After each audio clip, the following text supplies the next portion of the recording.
Test, test. We good? All right. And we are live again. Game Changer Seminar here in Houston. Again, thank you guys so much for joining us. Everybody out there watching live, we appreciate you. Thank you for being a part of this as well. Guys, hey, great presentation from Brad King. Talk incredible importance when it comes to merchandising. Actually, in fact, the last van I bought, all right, was a Chrysler van, right? Town and Country. And little quick story. My wife says, I want a van. Okay, no problem. I send her, 4 or 5 dealerships I know, and here you go. She comes back to me. She goes, I found one with the feature I want. I'm like, what is that? She's like, power sliding doors. I said, no, hon, every Town and Country has power sliding doors. No, I found the only one that's got a picture of the button. That was it. So she looked at 4 different dealerships' inventory, just to give you an idea, and only found the one with the feature that she was looking for, and that was the ultimate one we bought. All right, guys, this next speaker I'm really excited for, Ron Morrison. He is an entrepreneur, sales leader, growth strategist with nearly 30 years of experience in the automotive and retail tech. Ron has built and leads high-performing sales teams while founding multiple success marketing and ad tech companies. His passions for business development and strategic growth has helped him drive real results and long-term profitability. So if you guys want to give a big round of hand for Ron Morrison. By the way, he wanted me to tell you, he wished he was the real. I wish it was the real Ron Morrison. There's a real one somewhere. Thank you, everybody, for being here. Thank you, Mr. Jason Harris, for allowing me to be part of this. And thank you for all the plugs for Pureinfluencer. As a matter of fact, if you just want to come back up here and do that, we do this again. Yeah. Now, 2 things. If y'all could see here, you would see that this is the same orange color that's on Game Changer. But for some reason, this cable says, no, we're going to go with AutoNation pink license plate colors, right? So it's a shout out to AutoNation, and hopefully they'll be our clients soon. We're going to get started. I'm slated for 30 minutes, and I know the faster we all get this done, the sooner you guys can, what did you say? Go and take a Drake and get your Brink or something like that, right? And then we can talk baseball, which is something that everybody here knows except Trent, because you can see his Dodger hat. All right, so this is going to be hopefully an interactive session. So we're going to get some involvement. We're ask you guys some questions, and you guys are getting involved. And hopefully we can even discuss and maybe have some pushback, maybe even argue. I like to do that. My wife's here, she knows, and typically when I argue, I win. So if you guys want to argue, that's great. Show of hands for those of you who have had a lot of familiarization with acquiring vehicles outside of auctions. Show of hands. Okay. Show of hands for those of you who are in a dealership or responsible for acquiring used vehicles at all.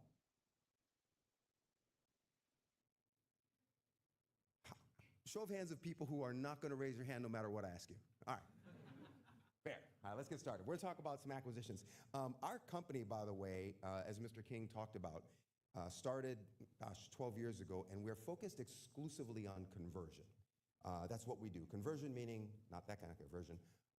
Conversion meaning website traffic to first-party lead. That's what we're known for. We've got about 1,100 clients, and that's what we do. And over the last year and a half or so, we embarked on another strategy to help dealers acquire cars. And funny thing, that's the name of the game today, right? The market is looking for late model, high quality, low priced inventory. And at the same time, there are a number of terrific challenges that are impeding some of the sort of the new inventory movement, right? So the timing's ripe for dealers to really focus on acquiring cars.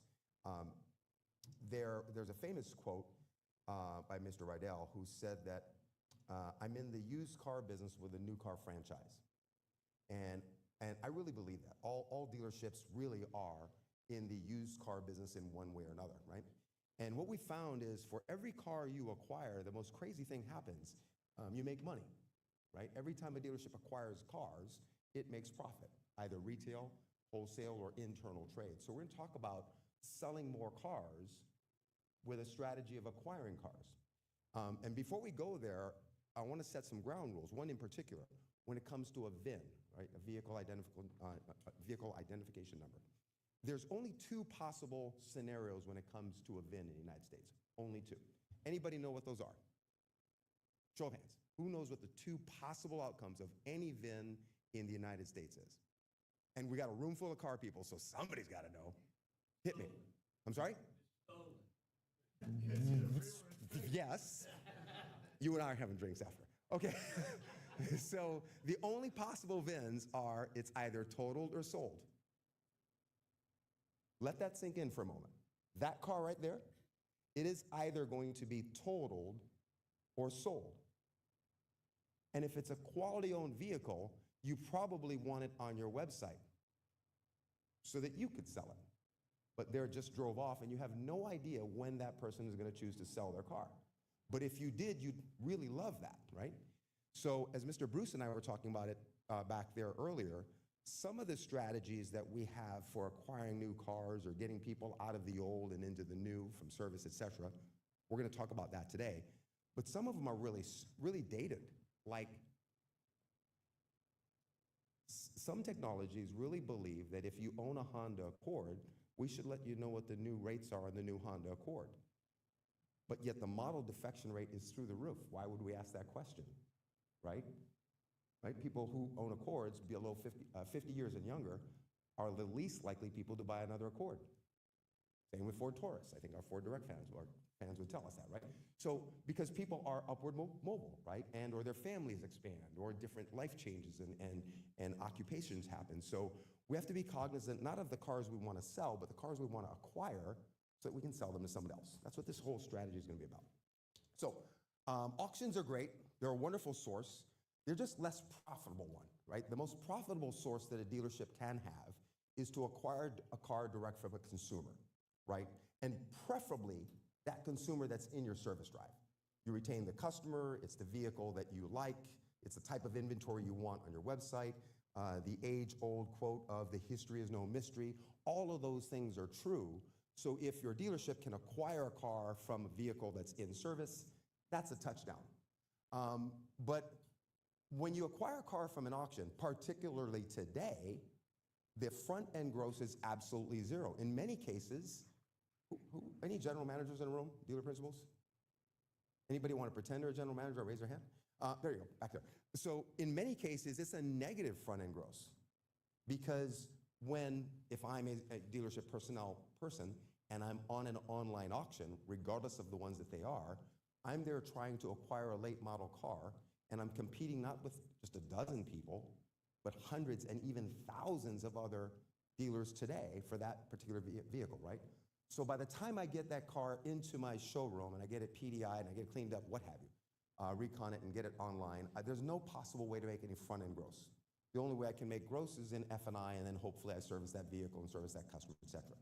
That's not true when it comes to buying a vehicle from somebody out in the public, right? Buying a car from a customer, whether it's in your service drive, whether you're taking a trade-in, a lost internet lead, we're going to talk a lot about that today, or anonymous website visitors, right? There's a lot of opportunities to acquire cars. There's a lot of low-hanging fruit to acquire cars today if we change sort of the paradigm.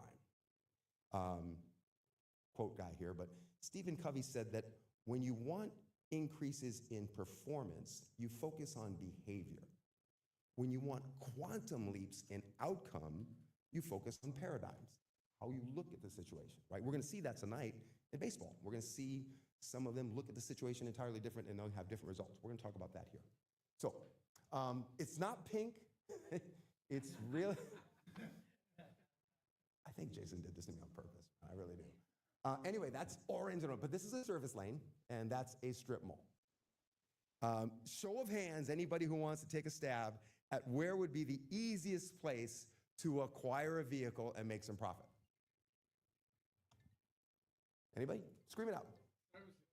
Service lane, right? I mean, this is easy. That car is right there. They're right in front of you, and you should do that, right? You should ask that customer, hey, is there any interest on your part to get out of the old, get in the new? It used to be that we could do that for the same or lower payment. Those days that went out the window, but hey, Mr. Customer, would you like to get out of the car and get a new one? Roughly 10% of those opportunities in your service drive are going to say, okay, I'm in, right? And then you're going to do that sales dance, and you're going to take them through the process, and you're going to get them to the desk and yourself. Roughly 10%. The other 90% say, nope, got to go to work. You made me late. See you later. I'm out. Remember the rule about every VIN? Only 2 dispositions, right? Every one of those are going to be sold. Every single one of those are going to be sold or totaled, depending if they're driving behind you or not, right? But I mean, so they're every one of those. So there's a ton of opportunity there. As a matter of fact, 1% of every market is going to purchase a vehicle this month, right? As a matter of fact, 60 to 70% of your leads have a trade-in, right? You guys aren't in a dealership. But all the dealership people would be saying, yeah, that's right. Of all of our leads, 60 to 70% of them have a trade-in. But over here, the opportunity is only 10%. So it's beginning to get, I'm beginning to get the sense, hopefully you guys are too, if I'm explaining this correctly, that there might be a bigger opportunity to buy cars over there than it is here. The question is how? Here, it's a layup, right? They're already in your service drive, and you should do that. It makes a lot of sense. But also at a local strip mall, that might be easy. Now, I'm not asking you to run to the strip mall and go knock on windows and sell cars. I'm not asking you to do that, although that might be a decent strategy. But I'd like you guys to write some stuff down. If you were in the dealership, you would be taking this home. But I want you to write this down because I want you to have these conversations with dealership personnel when you talk to them, because it'll help them, right? So the first question is, if you were a dealer today, how many customer pay and warranty ROs do we have every month, right? If you were a dealership, I'd say write that down. And the reason is, let's say that number comes up to 1,000 every month. I've got 1,000 customer pay warranties, customer pay and warranty ROs. Then that means I have roughly 100 opportunities to acquire cars from my service lane. Cool, right? And all too often, in today's vehicle acquisition market, that's where we stop. Or we invest in tools and technology to augment that process, and that's not a bad thing, right? There are really some really cool tools out there, whether it's Automotive Mastermind, VinQ, AutoHub, all these tools that are out there designed to help you maximize the opportunities for trade-ins as well as, but for mostly what's happening in the service drive. And at Pureinfluencer, we like to say that's cute because it's such a tiny portion of the places that you can acquire cars. I mean, tiny.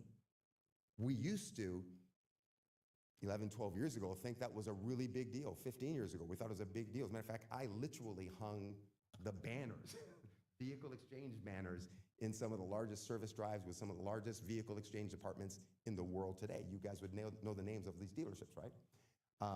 And it was a big deal to say, hey, we can acquire more cars. It's easy. We almost basically, there were some stores that were acquiring 150 to 200 cars a month.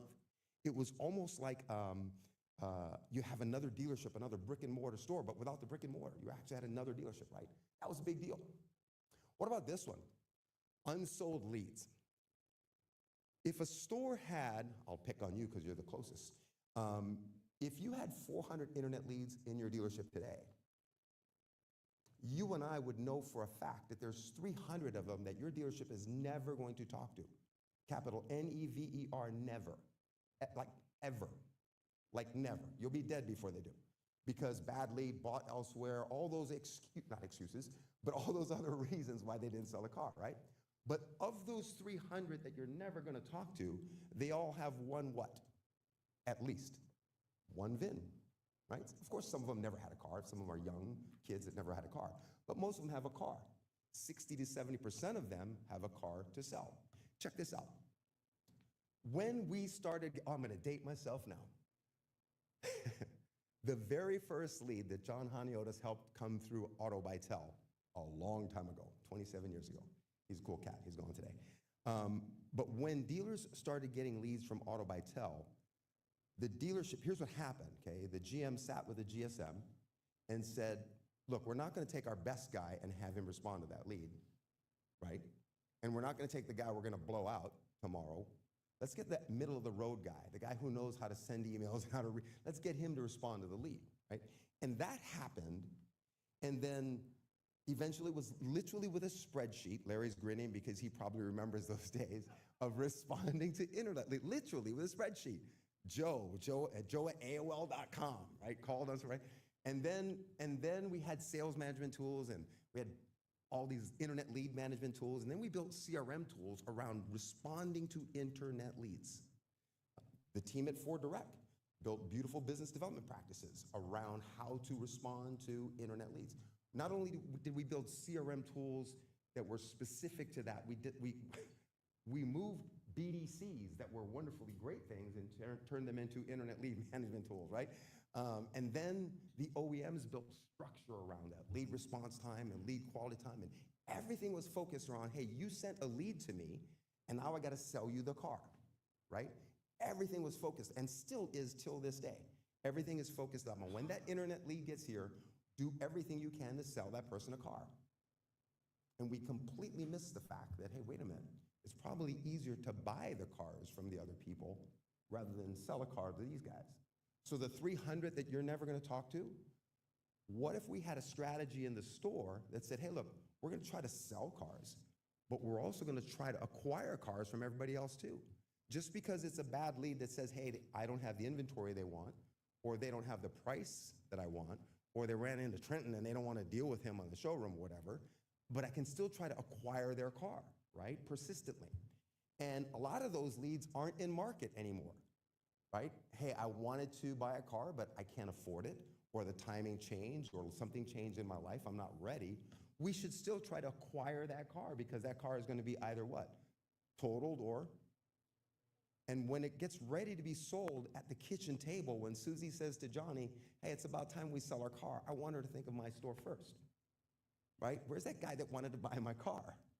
So that maybe I'm not the only dealership that they consider, but I'm the first. Or here comes a plug for my Ford Direct brand friends. Maybe I'm not the only brand they consider, but I'm the first brand they consider. Where's that communication I got from Ford that said they want to buy my Toyota? Where is that, right? Because they told me what my Toyota's worth. So it's those kinds of things we'll talk about briefly here. And then the defection, right? In your DR, you should talk to Larry Bruce about this, but in your CRM tool and your DMS, you have a lot of defected customers, people who no longer do service with you, who no longer purchase with you for a variety of reasons. But they also have vehicles, if they're still alive, that you potentially want to try to acquire. It's much easier, and hopefully you guys will talk to some dealer staff today, or going forward rather, after today. It's much easier to have a conversation that says, hey, can I buy your car? Than it is to say, hey, I want to sell you my car.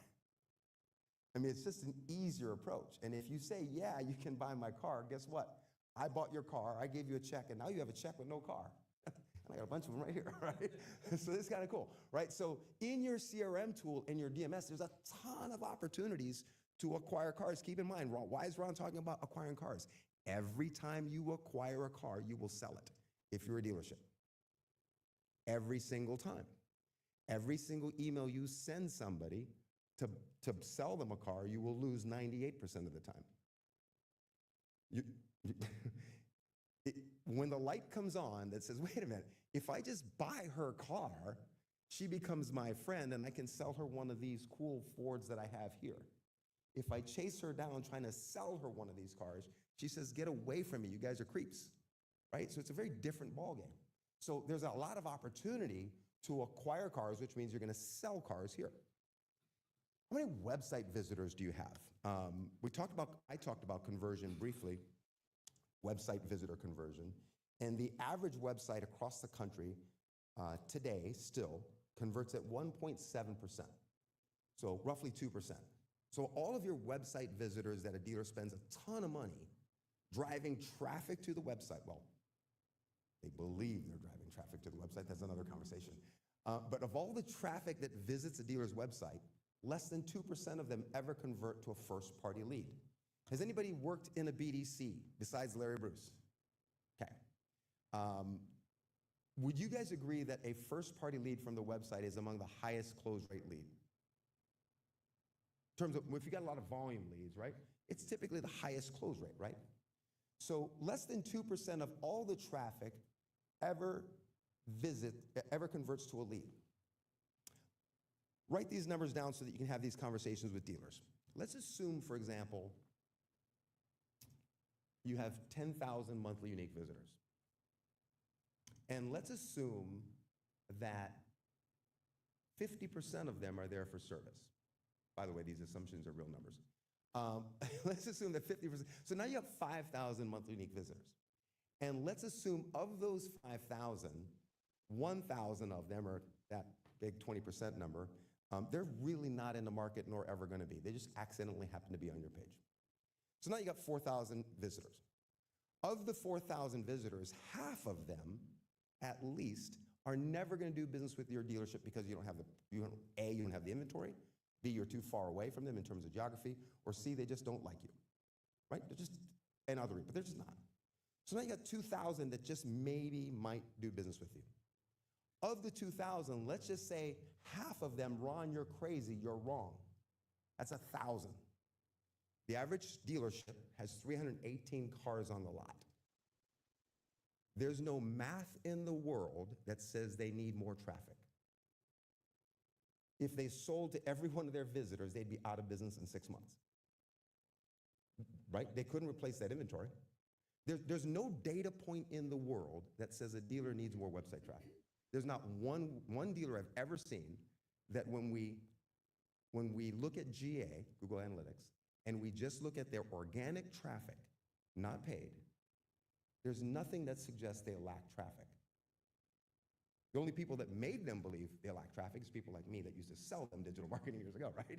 But when you think about how many website visitors you have so many opportunities to acquire cars. What happens when you acquire a car? Any idea? I said it like 9 times. I'm going to throw this thing at you. Thank you. Thank you. When you sell it again and you sell a car, right? If you acquire the car from an OEM, you sell a car, right? Might take longer in today's market. Also, but if you acquire that pre-owned vehicle right there, you're going to sell it to someone who wants to buy it, particularly if you recondition it quickly and recondition it well, right? So another area for just a ton of opportunities to acquire cars. And then you have anonymous website visitors. Is there anybody in the room who does not know what website de-anonymization is, and it's okay if you don't know what it is? Anybody? Everybody know what that is? Website? Okay, so you get a ton of anonymous visitors that you can also try to acquire their cars. So in every one of these categories, whether it's a service lane, unsold leads, records in your CRM tool, current leads, website visitors, and then anonymous website visitors, these are all opportunities to acquire cars. When a dealer says to me, hey, look, I just need to sell more cars, I'm like, dude, this is like easy. This is child's play.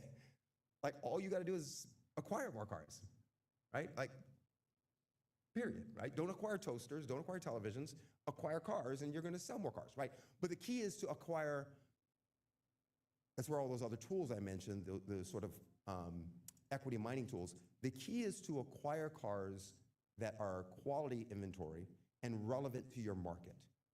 I'm going to pick on my Texas friends here. I live in Louisiana, by the way. In the middle of somewhere, Texas, you probably don't want to acquire 6-year-old EVs, right? Conversely, in the middle of downtown Manhattan, you probably don't want to acquire 3-year-old Ford F-250 dualies, whatever, right? So the inventory has to be relevant to your market and it has to be quality. But when you can do that, then a lot of things happen. So the question is, we have all these opportunities. Man, that pink is just wow. And I didn't do that, by the way. That somebody changed the wrapping on that too. This is getting crazy. Dealer sushi. Okay. That thing had a few drinks. All right, so I'm talking about acquiring cars, right? That's what we're talking about, from customers, direct from people. I want to buy your car, right? How we execute that communication and what we do, and I can't stress this enough, y'all don't know what we're talking about, and neither do I. Because it's nothing our industry has ever tried to perfect, ever, ever, ever. I'm trying to at our company. It's hard to do. And here's what I mean. When Sophia is in market, quote unquote, in market, when Sophia's in market today, we designate her in market because of the digital signals that she fires off. She's on a website, she's on a third-party site, she's raised her hand. There's some digital signal that suggests that she's in market to buy a car. Those digital signals are not unique and they're not hidden. They're available to everybody that has a marketing strategy, marketing tools, et cetera, right? So that means dealer A knows she's in market, and dealer A has no advantage over the other dealers because the other dealers know she's in market too. And by the way, Jason, you're exactly right about what your wife did. 4 different dealerships. The number is 5.7. It's always been 5.7. Google's consumer study years ago in 2016 that they put out and talked about how shoppers shop, and they show that shoppers visit in 90 days 5.7 different franchise dealership websites over the course of 90 days. That shopper study is online, by the way. The Google Automotive Consumer Shopping Study 2016. You might want to Google it because what I'm going to tell you next is really funny. Keep in mind that Google just got accused of being, what did they get? With a monopoly or something like that, an illegal monopoly.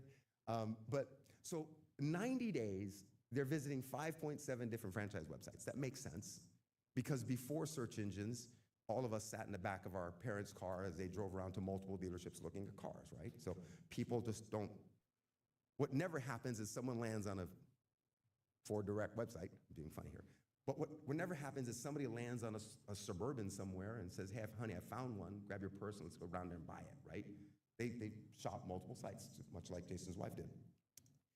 And then also, over those 90 days, it's 13.8 hours online. That's how much time they spend online before they buy a car. So while Sophia's doing that, all of these dealers and all their relative, whether it's internal marketing or their marketing teams, they've all figured out, hey, let's send marketing signals. We all know what they are, right? Paid search strategies, digital marketing strategies, retargeting, OTT strategies, and we might have email campaigns, all kinds of things that say, hey, she's in market, let's go tell her that we want her to buy our car, right? What they don't know, by the way, is they should have talked to Jason's wife. Because dealer B, dude, can't spell that. Shouldn't that say C and D? Dude, you're terrible. Anyway, so what they don't know is she's going to visit those websites whether they like it or not, right? Right? It doesn't matter how much money they spend on paid search. She's visiting their website whether they like it or not, right? Period. However, the marketing companies for all these dealers have a good strategy. They kind of know how to communicate here. We all know how to do that. But over here, we've never done this one, ever, in our industry. What I mean by this one is when Lisa, for example, is sick and tired of her car breaking down every other month, and she finally says to herself, and by the way, in marketing parlance, that's called stimulus. The moment you decide you need another drink, or you want to need a car, or you need it in the house, that moment that you decide, in marketing, we call that stimulus, what stimulated you to want to take some action. The next actions in automotive retail are to grab your phone or grab a desktop and start searching. Those are the next actions. But the first action is stimulus. When Sophia thinks, or Lisa thinks about, hey, I'm sick and tired of this thing breaking down, I need to get rid of this, does she think Ford? Ford dealers would hope so. Does she think your dealership, right? We can cause her, you can cause her to think your dealership first. It's a different marketing strategy. It's wild, and I'll explain it to you. It's stolen from the real estate industry. How many homeowners in the room? Please, everybody raise your hand. Cool. So, how many people have gotten that piece of mail in their home that says, hey, by the way, your house is worth this. When you get ready to sell it, I'm your Huckleberry, right? And then you got it more than once? 3 times, right? Guess what you're gonna do, what they think you're gonna do with a psychology behind it is when you think, stimulus, that you wanna sell your home, guess what they're hoping you do? Where's that email? Where's that thing that said this person thinks my house is worth? Well, we can do that. And matter of fact, we do. I'm not gonna pitch our company right now, but that's what we do here. Because we don't know that car, I love the fact that there's a window here. Thank you, Jason, for doing that. We don't know that girl that's drinking a Starbucks right now, I hope that's a Starbucks, we don't know when she's gonna sell her car. We don't know when that moment of stimulus is. There is no digital signal for that stimulus moment. But we can precondition her so that when that stimulus moment happens, she thinks of me first, right? That's sort of where this kind of magic comes, right? So let's check this out. how to get 10%. I'm going to wrap up soon. So, and then we're going to talk, we're going to have a chat here. How to get 10% more sales next month. And by any metric, Mr. and Mrs. Dealer, any metric, whether it's you want to measure it year over year, you want to measure it month over month, please don't do that. Whether you want to measure it based on your forecast, any metric, getting 10% more sales, and by the way, we do this for dozens of stores, so this is not theory, is simply following the 2% rule. And I'll tell you where the 2% rule started. It started with our company years ago when we were talking about those 10,000 monthly unique visitors. We said, Mr. Dealer, Mrs. Dealer, the 2% rule sounds like this. You will make more sales by driving 2% more conversion than you will by driving 20% more website visitors. You will make more sales by increasing your conversion rate by 2% rather than trying to increase your traffic by 20%. Increasing your traffic by 20%, if it were literally possible for any brand dealership, we can talk about that in a minute if you like, because it's not possible to drive more traffic to your website, regardless of what marketing vendors tell you. Quality traffic. But if it were possible, it would be in the tens of thousands of dollars to drive more quality, relevant website traffic. Meaning, if your Toyota store, if you really believe the people who are in your market aren't visiting your, it's one of the biggest brands on the planet, beneath Ford. That's because they're the closest neighbor, right? but it's one, your brand name for a Mitsubishi dealership or a BMW is huge. If you really believe that the person who's in your market is not going to be at your on your website, come on now, right? Jason's wife shopped all 4 stores, right? So everybody's going to do that. So if you think about that 10,000 monthly unique visitors, at a 2% conversion, that's 200 leads. Well, if you take that 2% conversion, turn it to 4% conversion, another 2%, that's 400 leads, right? So it's easier to drive more conversion with a 2% rule. So let's apply that to sales and service. If you have, we talked about it earlier, if you have 10% opportunity in sales and service, and you're cognizant of the fact that you want to try to acquire every car, and you put a sales and service process in place, you train somebody to ask people reasonable questions, like, hey, by the way, can we get you out of that car in a new car? We really love your car. This car is highly valuable. And you focus on it and you put some energy in it, you can do anything. You can grow that by 2%. You can grow your sales and service department by a little bit of focus, right? Not a lot, just a little bit. We're not asking for 50% quantum leaps. We're asking for 2%. You can do that with unsold leads. You can say, you know what? In my BDC or in my store, I've got a person or a tool, right? Shameless plug for our company. I've got a person, for example, that her only job or his only job is to call all those unsold leads from last month and ask if we can buy their car. Send them all emails manually. I don't care. Call them, right? But somebody's going to go, yeah, you know what? You can buy my car. I didn't want to sell it last month, but I got another car. By the way, it looks like you have a Toyota Camry. Do you have any other cars? Do you own anything else? Right? Jason saw me earlier today take his phone number, and Jason, I'm going to pick on you, and I'm going to tell you the kind of technology that's out there today that we use for our clients.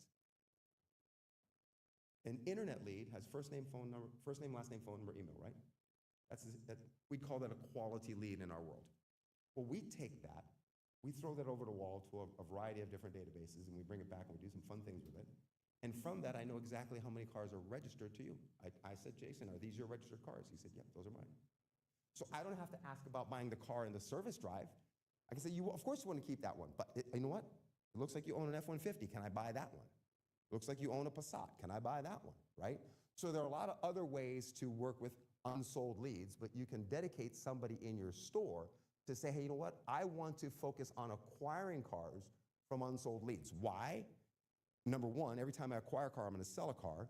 But number two, they have front-end gross. Okay? I can also acquire cars from defected customers. Larry Bruce is going to talk about that later. And that's a powerful way to do that. These are defected customers are people in my CRM tool and my DMS that haven't serviced with me in 3 years or haven't bought from me in 3 years or any metric. If they're still alive, I don't have to send them mail campaigns, or you don't have to send them mail campaigns that say, by the way, we've got 9% interest, or by the way, we've got $50 oil changes. You can send them something really convenient, like, by the way, your car is really valuable, and we would just like to buy it. Right? That's a really friendly conversation, but you get results, and 2% of that adds up. You can get 2% more from your existing website visitors. We just talked about that. And then, of course, if you're de-anonymizing visitors on your website, and there are a lot of vendors that are out there that do that today, M1 Data is one of them that I happen to be partial to, but there are others, where they will de-anonymize website visitors that are looking at your inventory. Now, it's not 100% of the inventory or the visitors that they're going to de-anonymize, probably 60, 70%, 50%, and not all of them are going to identify the vehicle correctly. Let's say it's 30%. If it's 30%, it's literally 300% more than you're doing now. And you can give that to your marketing company or a vendor, or you can call Pureinfluencer or whatever. But then somebody will go out and engage that person. Hey, you visited my website. You're somewhere in town, somewhere relatively close to me. You didn't submit a lead, you didn't phone call, but by the way, you have a vehicle that's really valuable. Can I buy that, right? So if you apply strategies, just simple strategies in each of these categories, well, that's 10% more sales without having to spend 10% more money in revenue and marketing. And what's cool about this, I'm saving my hammer here. I wish it was, everybody knows that when you acquire a car, you sell a car, right? If this were a room full of internet salespeople, this would be a really fun moment, because the selling the car and the $2,000 or $2,500 or $4,000 gross behind acquiring a car is peanuts compared to what you really earn when you acquire a car. So dealers are like, what are you talking about? I'm like, well, you can acquire a car from an auction. You might make some money in finance. You can acquire a car directly from a consumer. You might make front end gross and back end gross. You might make $2,000, $3,000.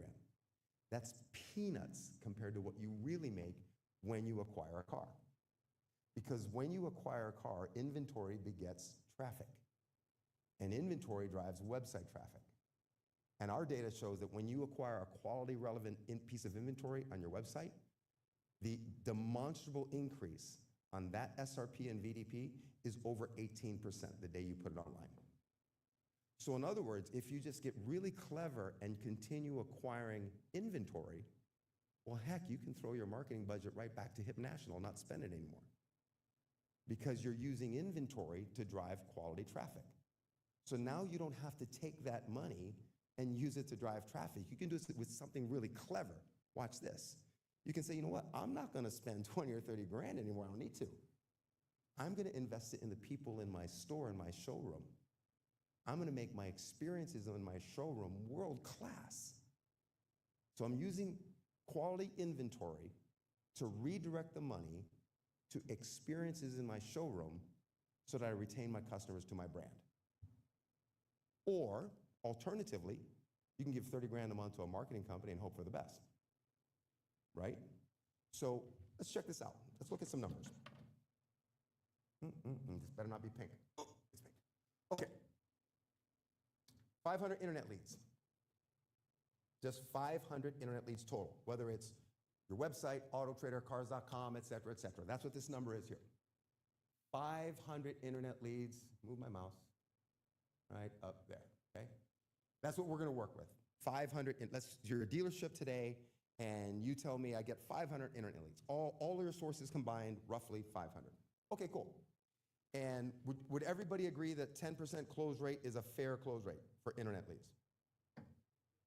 All right? Okay, cool. We can change it if we want to. That means, Mr. Dealer, of those 500 internet leads, you're going to sell 50 cars. 450 of them, at least this month, are going to be unsold. You might sell 3 more next month, and the month after, and the month after. But right now, 450 are going unsold. You haven't asked a single one of them, of the unsold, hey, can I buy your car? You haven't asked them. All you did was say, hey, can I sell you a car, right? You haven't said, hey, by the way, can I buy your car? You haven't changed the conversation. So if you change the conversation to the unsold, and only 5% of them say, yep, I'll sell you my car. Only 5%. In other words, half of your close rate. That's 22 acquisitions. If your front end gross is 100 grand on those 50, and let's assume your total acquisition gross is less from vehicles you acquire, because you're not going to retail all of them. You're going to wholesale some of them, right? So that acquisition gross is about 1,500. That means that's 33 grand a month. Not that you could make, this is where dealerships throw me out of the room, but when I leave and you say no, that you will continue to lose. Those VINs that you could have acquired are going to be sold to someone else, right? Those people are going to sell a car. There's not a maybe. So you should. All this is saying is you should take a stab at it, because in a year, that's $400,000 in a year. And if you get proficient and you bump that up to match the same rate that you are selling cars, it gets wild, right? So the key is, how can I as a dealership get everyone in my store to have a culture of acquisition? Because I'm going to acquire the vehicle, I'm going to make some gross, I'm going to get a lot of website traffic, I'm going to acquire a customer, I have money to redirect to people and process and facilities, I can make my experience better, and I retain more, and it all works. And it all comes back to Mr. Rydell's perfect quote so many decades ago, where he said, I'm in the used car business with a new car franchise, right? So with that, let's argue. How many people think some or all of what I said is BS? Cool. Yes. All right. Hit me.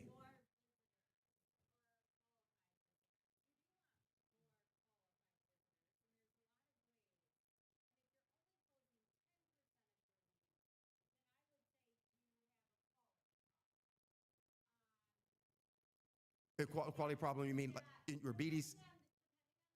Yep. Mhm.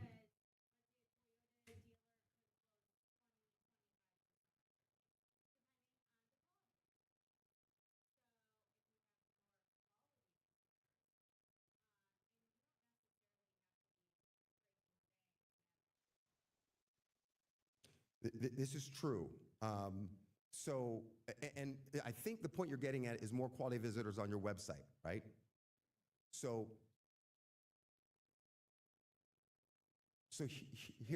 we have to, I'm going to throw a couple ideas out with that concept. The dollars we spend with Google, we collectively as an industry, $63.4 billion a year. That's the number. As an industry, what we spend with Google says we believe them, right? Okay. They tell us that a shopper that's interested, let's stay with Toyota just because you brought the brand up. Google tells us that a shopper that's interested in a Toyota brand or Toyota vehicle will visit 5.7 different franchise dealership websites. Let's say you're one of them. Say you guys are 4 and 5 different websites, okay? Toyota website. I'm going to visit this Toyota store first. Google says, and we have to believe them, that I'm also going to visit them, because like Jason's wife, I want to find out where the button is on, right? I want to find the right car, right? So Google says I'm ultimately going to visit your website, right? Why would you pay for that visit? Why would you pay for this visit? You're going to get it organically for free. Google says you are. Why would you pay for my visit? If you do, fill in the blank, right? And by the way, they all do every day. I'm on camera, they're going to shoot me, right?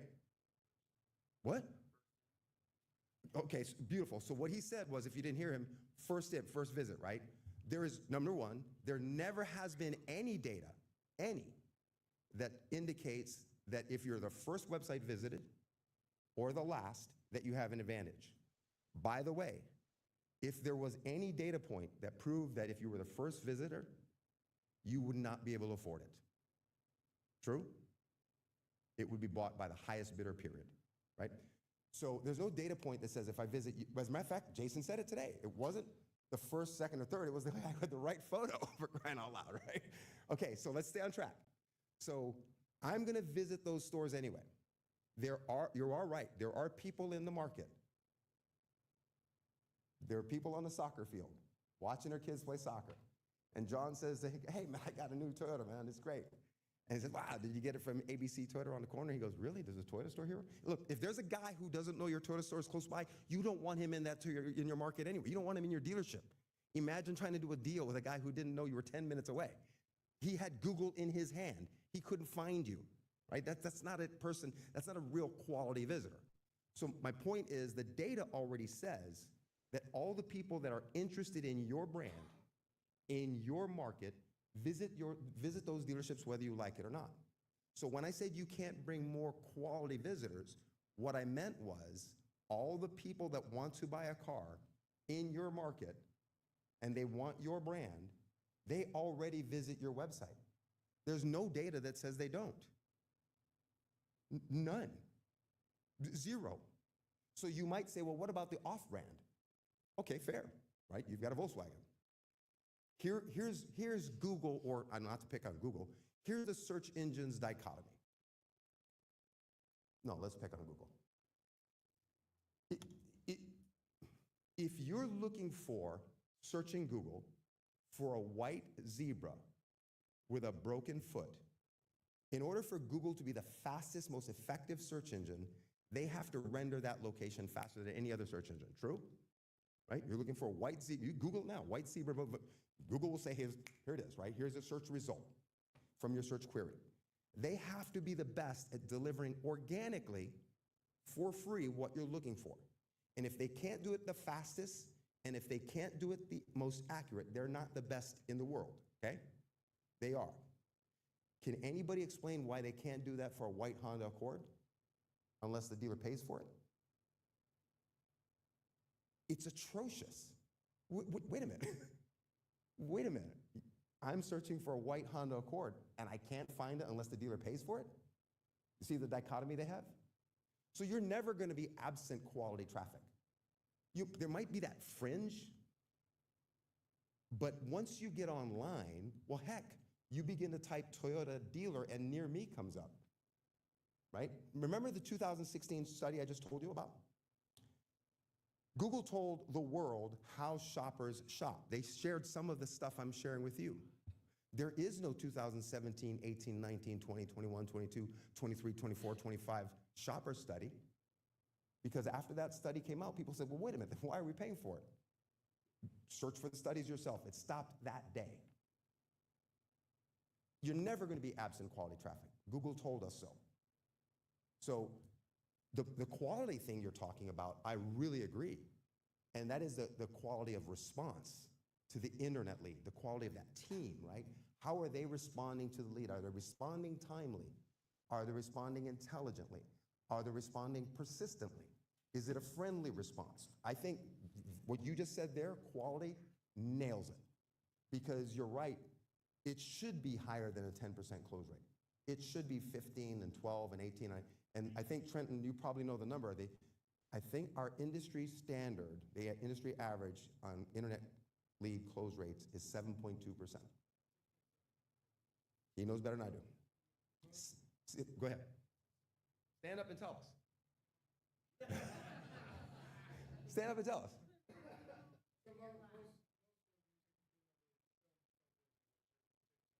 Not anywhere near it.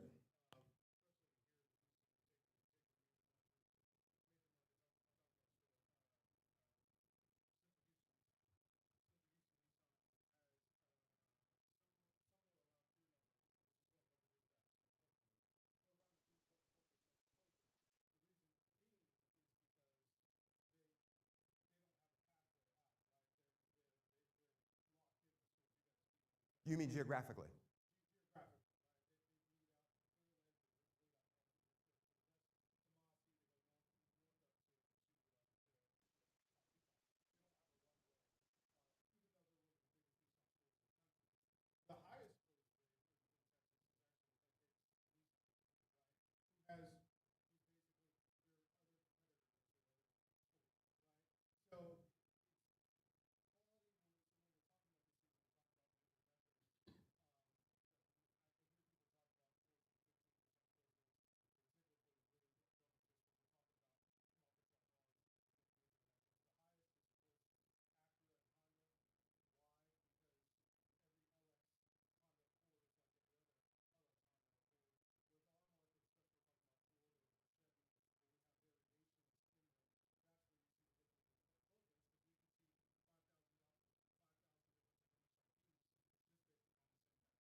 Thank you.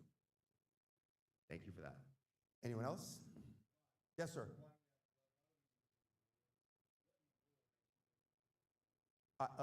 Thank you. Okay, and I've got 1 minute to answer that question. So what I said was because we pay them, that indicates we believe them, right? Because because dealers give them, I'm being generous here, dealers give them their money, they must believe in it, right? Or they give their white label army, right? The white label army would be the reseller.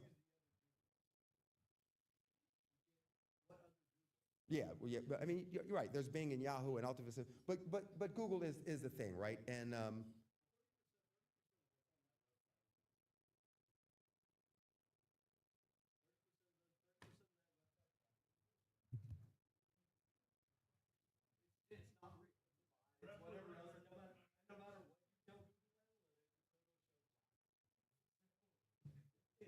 he wants to start another fight. That's what he wants to do. And he, yeah, but you're going to bring that one up because this is a camera right here. Mr. Harris, I think I've seen your 2-minute signal 2 minutes ago, and I think we're good. Are we good? Thank you, everybody. I really appreciate the opportunity, and talk to you guys soon.